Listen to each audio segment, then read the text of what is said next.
Okay, may buntag sa tanan. Maduog ra ba? Okay, magampo ta. Lord, salamat ini nga adlaw. Ngayon mo kami gidala ini nga templo, Lord, uban sa imong mga anghel. O sipan saon ang pagbiya sa akong panimalay. O sipan saon, Lord, ang paguli usab sa akong panimalay. Sa iyong pulong karon, may among pagkaon sa mga espirituanon. Busga kami, kung walay buhat sa kaaway, nga mulampos sa pagsakmit sa mga pulong, nga imong ipadayag ining kabuntagon. Palangini ang tanan nga mamati sa imong pulong, Lord. Kining tanan among gisalamatan daan sa ngalan ni Hesus. Amen. Okay, so ato ang teksto karon makita sa John 15 verse 12 to 15. Nya ato ni siyang giuluhan og mga higala sa Dios. Mga higala pata sa Dios. Kay kaning mga higala sa Dios patod pa sa panultion nga ang best friend kuno nimo mo ko'y best enemy nimo. Ug sa Bisaya pa kanang gisuod kanang giayon nimo gigugma mo po kuno nay lami kuno kayong awayon. Tinuod ba ni? Nga kanang nasuod na mong maayo, mo hinuoy lamay maglagot manong ka? So muna, matod pa survey po nga, kanang kunong dili ka-adjust, mo na ang mga tao nga wala gyoy kaayoy higala. Nya, sagad kuno sa mga taong walay higala, mao kuno na mga tawhana nga kusog kayo mga away. Na, so, mailhan ni karon og kisa nang kusog kayo mga away, munay tao nga wa gyud silingan nga muduol. Kay usao man ning kinahiya nga kusog mga away. Kay kani laging best friend, best enemy. Una nga nining kabuntagon atong sigutan ning mga higala sa Dios. Aron nga kabalutang mo adjust kung naay panahon nga mag-away-away ta. Kay kitang Kristohanon dili ta exempted anang gitawag og away-away. Magkaaway-away gyud usahay. Dili gyud garantiya nga nangalagad ka sa Ginoo, dili na ta mag-away-away. Sa atong pamilya magkaaway-away pa man lagi gihapon. So ang tinud ana, ang reality gyud ana, magkaaway-away gyud ta. Apan ang nakanindot kung masabta nato kining pulonga karon nga mga higala ta sa Dios, kay kabalotang mo adjust. Samas guma ba? Di ba ang gumang inanagtaas igsuon, kung naa siya adjustment, kabalo siyang muinat. No? Nya usahay ang guma pod, o dili na gyud siya mainat og taas, mabugto siya. So ina naman pura tong relasyon sa ato ang isig ka igsuon. Kung dili gyud ta kabalong muinat o kabalong ma-adjust, ay mabugto ang ato ang relasyon nila. Kung nato, mo pa ni naitabo sa tuang pamilya. Mabugto niya itong relasyon kayo saon kay wa man day ta ka-adjust, di wa man day tay guma nga klasis gugma. So karon mga higala kita sa Dios, in verse 12 igsoon dunay sugo dres bersikulo 12. Now atong basahon ning 12, no? Kini mao nga akong sugo pag higugmay kamo sama nga ako nahigugma kaninyo. Kabalo mo igsoon ang Dios gihigugma ta bisag dili ta ang higugmaon. Now ikaw ug ako dili ta ang luwason. Dili ta ang pakamatyan ni Jesus. Siya atong sundalo, leader nga walay tatsa, walay bisyo, wala tanan, balaan. Apan ikaw ug ako puro ta mga naay tato, mga bisyoso, tanan. Unsay-unsa bisag unsa atong gihimo, di gyud ta angayan. Pan kabalo kay igsoon. Niyon siya sa verse 15, basahin verse 15. Di ba niyon sa diri? Dili ko na kamo tawgon nga mga sulugoon, kay ang sulugoon wala mahibalo sa gibuhat sa iyang agalon. Hinuon tawgon ko kamo nga akong mga higala, kay gisultihan ko kamo sa tanan nga nadungog gikan sa akong amahan. So muni atong title karon, mga higala sa Dios. Pero dili angay tang higalaon sa Dios. Pero ang Dios wala nakabalabag ang ato ang mga dili mayong buhat nga dili siya mo kighigala nato. So ikaw karon namati sa imong gipungkuan. Unsa man imong kahimtang sa kinabuhi, unsa may imong naagyan sa kinabuhi nga makaingon kas tubangan sa Ginoo, dili na ko takos kay daghan kong nabuhat nga sala. Wala na ko'y angay sa tubangan sa Ginoo. Wala na ko'y angay nga malagad sa Ginoo. Pero ingon ti kaning kabuntagon igsoon, gitawag ka sa Dios og higala. Guba na tadaan. Apan gipakamatyan ta sa Dios aron iya tang ayuhon, iya tang bag-uhon. Munang ibutang sa imong hunahuna nga, wow, og wala man nagay ko higalang silingan. Wa man nagay mo higala nako. Pero duna day Dios nga higala pa day ko niya. Wala day ko gisalikway sa Dios. Usay ato mga higala. Muhigala rin nagnakay kwarta. No? Mukulumbitay rin nimo kung ubay-ubay kag kwarta. No?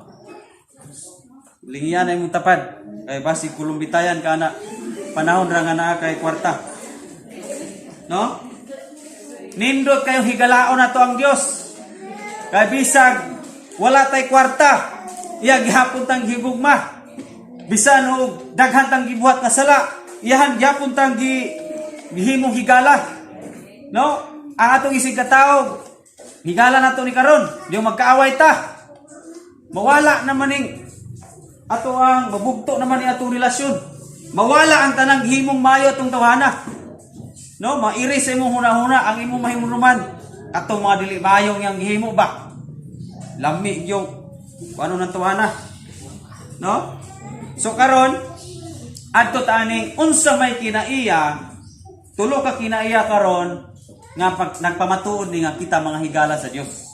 Una dirin kinaiya kung ikaw higala gyud ka sa Ginoo, mao ni ang unang kinaiya nga mogawas nimo. Dili ka makig-away sa panahon sa mga pagsakripisyo. Kung tinuod ta nga higala sa Ginoo, so dili ta makig-away sa Ginoo sa panahon sa atong mga pag-antos kanang mga sakripisyo nato. Dili ta makig-away kay ang Dios nakig-away ba? In verse 12, wala nakig-away ang Dios. Si Kristo gitahan niya ang kinabuhi, wa siya moingon nga, di man gumawa mo may mga pulos. Oros mo mga nagpuyos kahilayan, wa may mga pulos. Yung batasan way lami. Wala moingon si Jesus ana. Sa iyang sakripisyo, wa siya nagbagulbol. Si Jesus wa siya nagbagulbol sa iyang pagpalansang sa cross. Gipasalamatan niya ang naitabo. So dili ta makig-away kung higala ta sa Dios, dili ta makig-away sa panahon sa mga pagsakripisyo nato. Naunsa man ni atong pagsakripisyo nga usay makig-away man ta sa Ginoo. Unsa man ni Lord may kurente. Pirting galaa. Oh, nakig-away man gihapon ta ana. Kana magbagulbul ta. Unsa man po ni simbahan daghan kayo requirements. Oh, dili ka makasakripisyo sa panahon sa pagsakripisyo. Dili dapat magig-away sa Ginoo. Amen. Kay usahay pasakripisyon kita sa Ginoo. Nagi sakripisyo nga imong ibayad. No? Dunay gi sakripisyo nga atong himuon, una nato maangkon ang ihang mga ipangsaad sa atong kinabuhi. So dili ka kabalo mo sakripisyo kay magbagulbul ka. Giaway nato ang Dios. Munay giyon nga best friend nato sa sugod ang Dios, usahay mahimong best enemy sa last. Kay pagbutang ra og sakit, ig-away na sa Ginoo. No? Sa man ni Lord, ngalagad ko nimo. Tinuang man eh. Ayaw pag-ig-away sa panahon sa imong pagsakripisyo.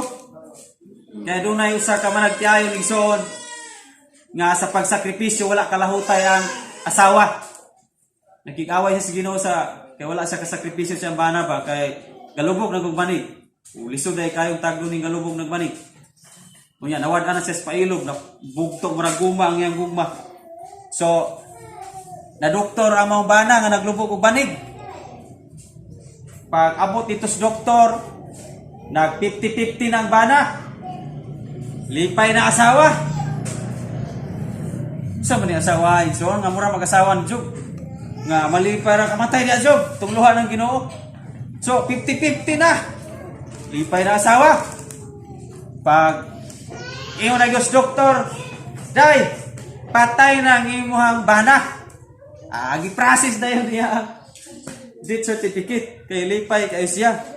O nga, gisiawan na siya sa doktor nga namatay ang bana. Nagpaluyo ra yang bana, Na siyang luyo, gikubit siya, dahil buhit pa biya ko. Sa ingilong biya, doktor na igaingon, nga patay ka. Dili makasakripisyo igsoon. Wala na igugma. No? Munang dili ta makig-away sa panahon nga nagsakripisyo ta. Kay dinhi ra bagyo sa panahon nga magsakripisyo ta, dinhi mo gawas ang tinuod natong kolor. Manggawas ginung tinuod natong kolor kung naratay sakripisyo. Ang tinuod natong sulod sa tong kasing-kasing diha na manggawas. Kung magpanahon na nga magsakripisyo ka, panahon na gani magbalatian ka, diha na mo gawas ang mga pulong nga mga di maayo. O diha na panahon na nga nakig-away ka sa imong mga pulong sa Ginoo. Naunsa man ang pag-abot sa balatian, kusog naman ta mamalikas. Napabata diha igsoon. Kung kusog kang mamalikas kay nakay balatian, dungagan pa hinuuna. Kay imong gitawag ang mga espiritu sa sakit. Ang mga pamalikas igsoon espiritu sakit imong ipangtawag. Munang kung nakay balatian, nagsakripisyo kasi yung balatian, ayaw gyud awaya ang Dios sa panahon sa imong sakripisyo. Kay higala man ta niya. Wa gyud higala niya nga may kig-away. Lisod ra ba kayo ang Dios mo atong awayon? Malipay siya kung higala taniya. So, unsa may sakripisyo karon wa ko kabalo? Ay daghan ko mo kayo. Wa ko kabalo kung sa inyong mga gipang sakripisyo karon. Basig na kay gisakripisyo karon sa imong kasing-kasing sakit kayo. Basig na kay gisakripisyo karon nga nadisgrasya ba o balatian ba na kay gisakripisyo karon. Wala ko kabalo pero gitabagan ka sa Ginoo karon nga kung higala man ta niya, ayaw siya awayas panahon sa imong sakripisyo. Ayaw pagpinutong sa imong ulo sa panahon sa imong pagsakripisyo. Kay kung magpinutong ka sa imong ulo sa panahon sa imong pagsakripisyo, na mga lison unta nga ihatag ang Ginoo ana, unya kay nagpinutong ka sa imong ulo, usay biyaan pa nimo ang Ginoo, usay pagulbulan pa nimo ang Ginoo, madelikado na noon ang imong kinabuhi. Kay imbis higala ta nahimo na nun tag kaaway. Nawa na lagi mo laban nato kung kaaway na nato ang Dios. May mulaban nimo sa Satanas. Kung kaaway nato ang Ginoo. Nga tabangan makagdatog ni Satanas sa kana tagam. Kana munay maayong buhaton nimo nga musukol ka sa Ginoo, munay ipamulong ni Satanas sa imong kinabuhi. Now ikaduha nga punto, kung higala ta sa Dios, dili ka makig-away sa Dios sa panahon sa imuhang pagbuhat o pagtuman sa iyang sugo. Kay in verse 12 niyon siya. In verse 12. In verse 13. Yun sa 13. Verse 14 diay. Kamo, ako mga higala, kung buhaton ninyo ang gisugo ko kaninyo. Kamo, ako mga higala, kung buhaton ninyo ang gisugo ko kaninyo. Munigingon ni Jesus. So ayaw pag-iaway sa Dios igsoon sa panahon sa imong pagbuhat pagtuman sa imong sugo. Unsa man ning bahin pastor kada bang nagbagulbul ka kay gipahatag ka sa imong ikapulog halad. Kuya gabagulbul ka. Ang imong pagtuman nakik-away ka sa Ginoo kay dala mang bagulbol. Pag gikan sa imong balay padulong simbahan dias dalan pero tindahan ang bagulbol. Way ni kuha na mo. Layo ka pa ning simbahan na. Napay mga tao nga inabot sa mo simbahan, sawayon ko. Plus ang imo paging pamilya nagkaaway-away pag imo pagikan. Pirti na gyud. Amo na ining pag-alagad Lord nga magsigi mig kagubot. So ang atong pagtuman, usahay nakik-away ta sa Dios. Kunya mga higala ta. Gitawag ta og higala. Ang reward sa Ginoo nagdepende sa atong pagtuman. Sama sa usa ka anak, di ba? Musaan man ang inahan. Dahil dong pag binuutan sa imong pag-eskwela, kay kung makahuman ka og elementary, magpalitson ko nimo og 50 kilos. Sa aran dayog litson. Nya, dituman nagbinuutan ang bata. Di litsonan pag elementary. Ingnan na po niya pag high school. Dahil dong, pag binuutan kay makagraduate kag high school, 5 na kabuk litson, tag 50 kilos. Kay daghan na award na no? Kung magkataas na imo ang pagtuman, daghan na kayo mga reward. No? Inaana po na atong Diyos ang nakasalalay ang mga reward. Nakasalalay sa atong pagtuman. Muna sa panahon sa iyong pagtuman, onya nagbagulbol ka na usa ka bata gani nga naggubol-gubol samtang nanilhig siya, gisugo siyang inahan. Imbis ningon tong inahan, day, panilhig diya kay palitan ti kag dulce. Onya kay nanilhig sige magkulusbot. Nagkulusbot na sa ni anal yun. No, si sagbot din Oh. Diging na sinahan, why dulce? Muna ato ang reward, nakasalalay sa ato ang pagtuman. Kung bagol-bulan tang mutuman sa mga sugo sa Dios, munang sige na lamang kag expect og mga reward. Pero ang realidad wala niabot sa imuha. Expectation ray galabaw, pero ang realidad wala nitongha. Kay usaon man nga naa mo tay pagbagulbol sa atong pagtuman. Makig-away pa man ta sa Ginoo, usa pa man ta mutuman, naa pa mo tay kondisyon. Kondisyonan na to ang Ginoo, Lord, kung ayuhon mo akos balatian. Ako'y musayo kong simba yung Domingo. Sabi Lord, kung imo ray kong palalanginan, na, tibok tuig yung mga lagad ni mo. Sa ito ba, sa pagkaduhang tuig, wala na. Ang atong pagtuman sa Ginoo conditional. Nya ang pagigugma sa Dios nato unconditional. Dili ta angay tumanon sa ato aminin mo ang Dios mutuman sa iyang mga saad. Pero kanus aman ni may tabo nga mutuman ang Dios sa iyang mga saad. Sa panahon po nga mutuman ka ikaw ako sa iyang sugo. Kay nakasalalay ang saad niya ug ang sugo. Wa gyud mo sugo ang Dios nga wala nagdalag saad. Kabantay mo sa iyang mga sugo. Tahura ang iyong inahan og amahan og mutaas ang inyong kinabuhi dinhi sa yuta. Suna siya mga sugo nga gipaubanan niya og saad. Muna nga kung di ka mutuman, dili ka mutahod. No?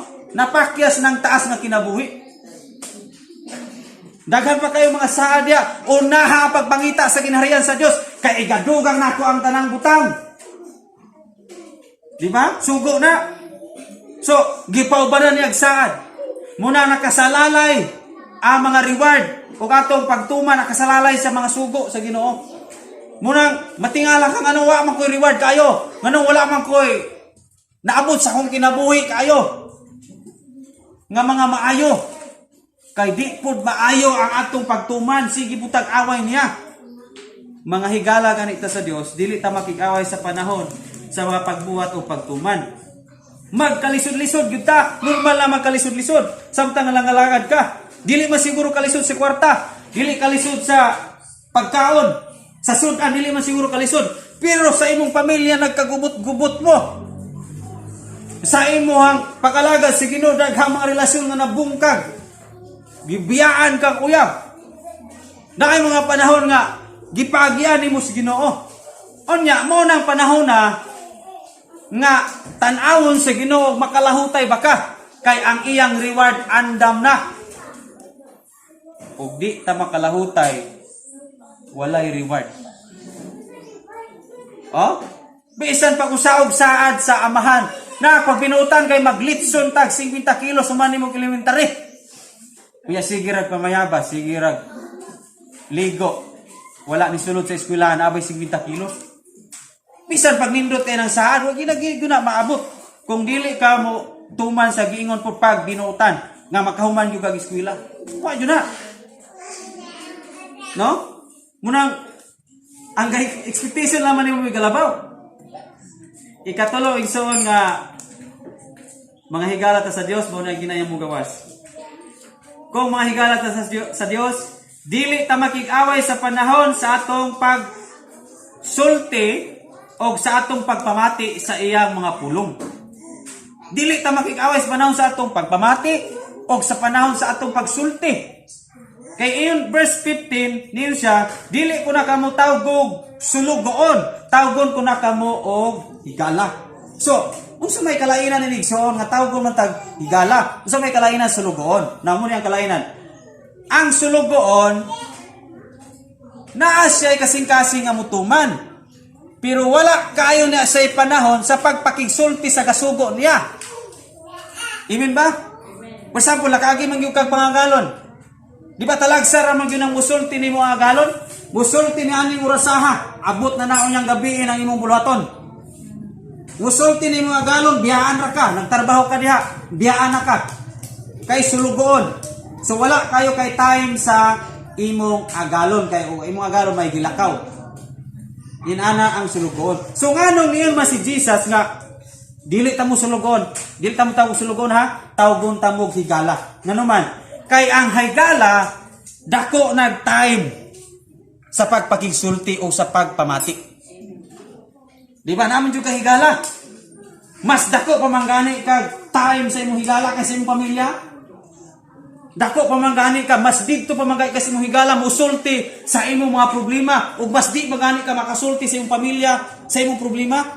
Ug mas dito magani ka mamati sa tambag sa imong higala kaysa tambag sa imong ginikanan ug sa imong mga igsoon. Ngano man kay kani diyang higala igsoon duna diay nay relasyon diya sa pagpamati o sa pagsulti. So sa atong pagkahigala sa Dios, gitawag dayta sa Dios og higala ta mo. Buot pasabot ana nga makigsulti dayta niya.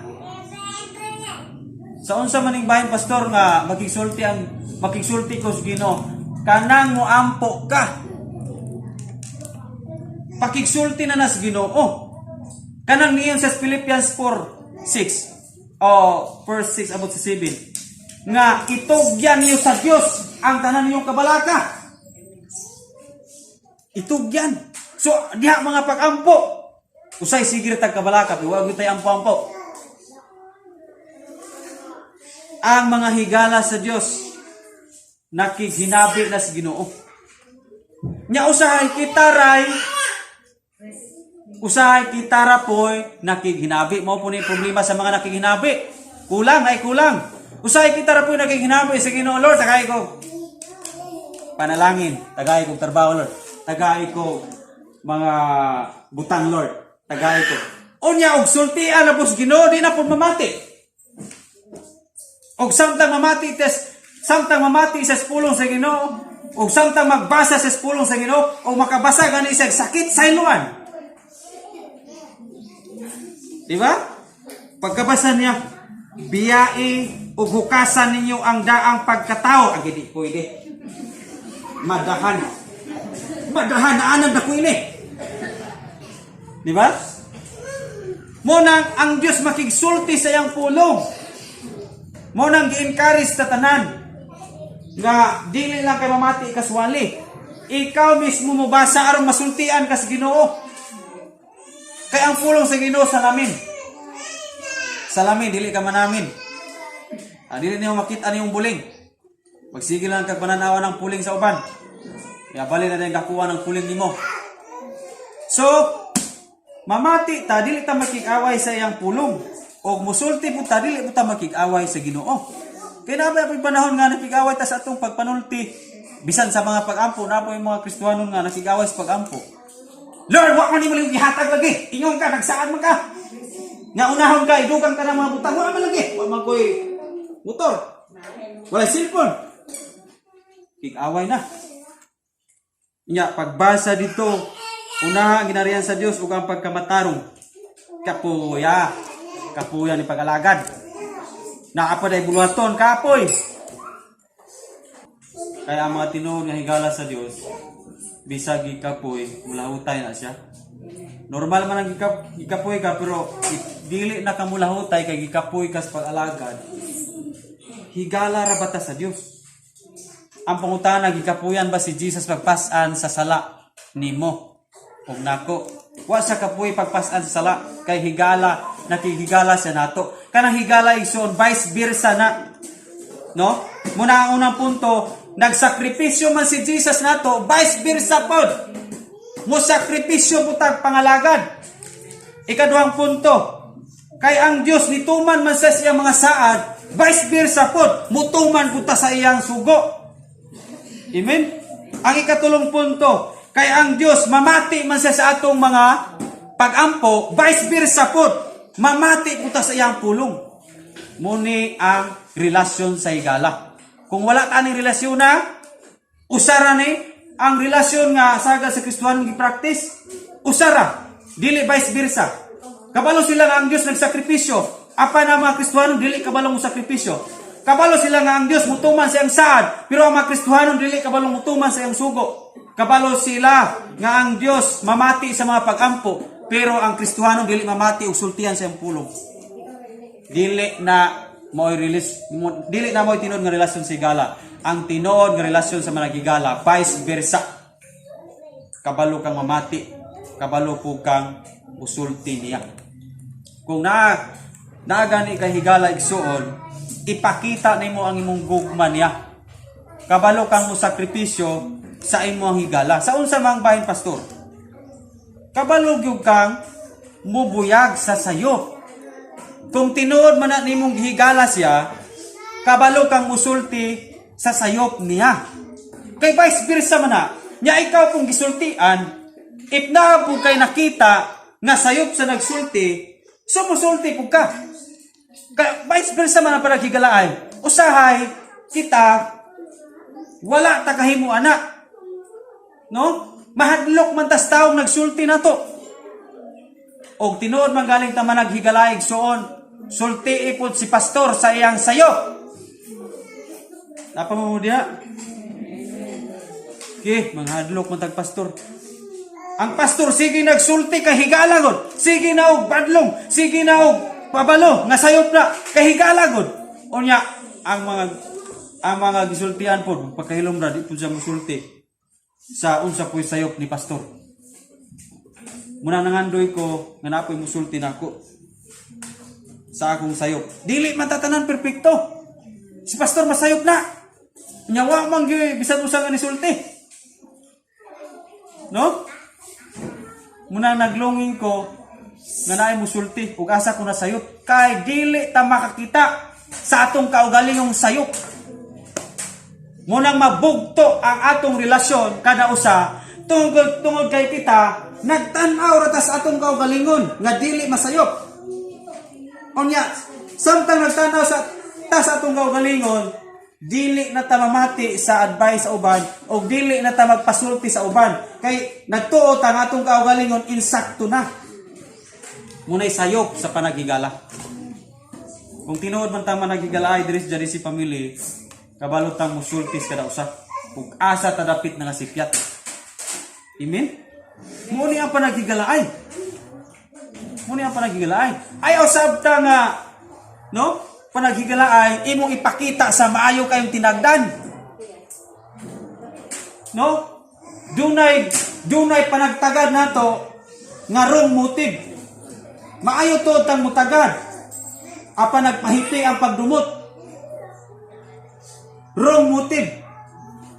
Dili tinon nga higala. Kabalo ba ka kinsay nagpractice ana nga kinaya si Judas. Pahalok-halok pa siya. Pakuyog-kuyog pa siya sa Panginoon. Pahalok-halok unuhay ni Jesus. Pero ang tinuod nagdumot siya ni Jesus. Dili na tinuod nga higala igsoon. Si Jesus ni badlong ni Peter. Kay tinuod siyang higala sa iyang mga tinunan. Kabalo mo Jesus, mubadlong yun, musaway yun. Gisayunan ka, giingan si Peter, pahawa sa tanas. Laliman ka ng pulungay igsoon. Ang tinuod nga higala, musulti bisag sakit. Si Jesus misulti yun, bisag pahawa dia sa tanas ba? Kisa mo ito at giingnan niya. Si Pedro. O diba? So si Pedro, kay tinuod pong higala sa Diyos. Wala na po siya nga, siya sa tanas siguro. Binukbukay tayo ni Ron Jesus. Kay higala, mudawat na siya o koreksyon. Kung tinuod ganito mo nagigala igsoon, ano mang magmuro ka ni pastor? O, lingi-lingi sa tabad, o kasi nagmuro.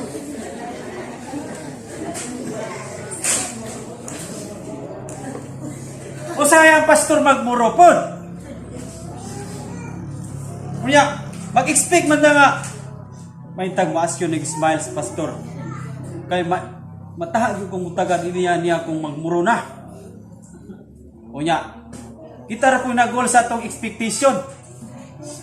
Kita ra naghimo sa atong kag-goal. No, kita ra naghimo sa atong kag-goal.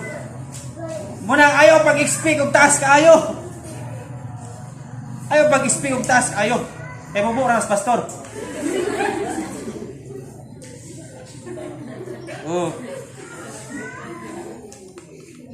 Smile lang mga taas. Mga higala ta sa Dios igsoon. So ato na i-practice kung tinunay ta mga higala. Kung naay mo buhay kay nato. Okay, salamat kayo Brad kay nakabalo ko nga naaday ko sayo. Kaysa nindot kay nimo pagtagad niya. Mayo kayo kang pulo pamulong niya. Unya bisang nakita nimo nga sipyat gud siya, ya mayo ra kayong pamulong niya, dili man na mao higala. Ang tino na higala mo pabalog yun na.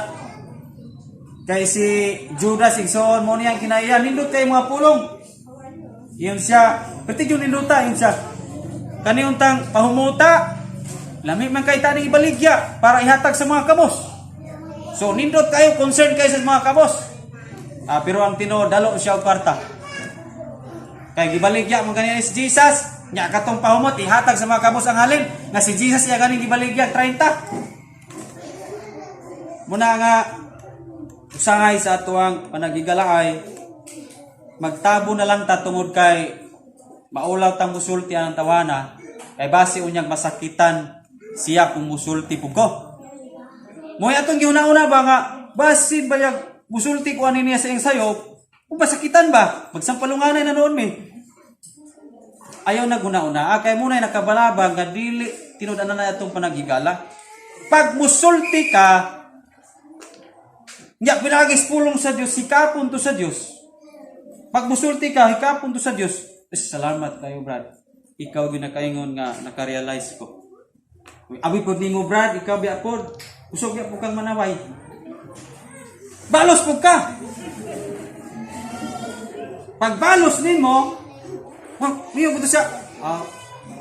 Inuod ba? Kusog po na yung manaway. Kita na yung duha dahil, puro na na sipyan. Muna tinuod nga managigala.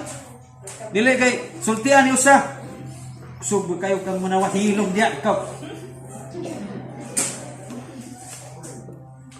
Ikaw unaw kang Kristuhano, nakulahi ko. Pag gusto ko panaway.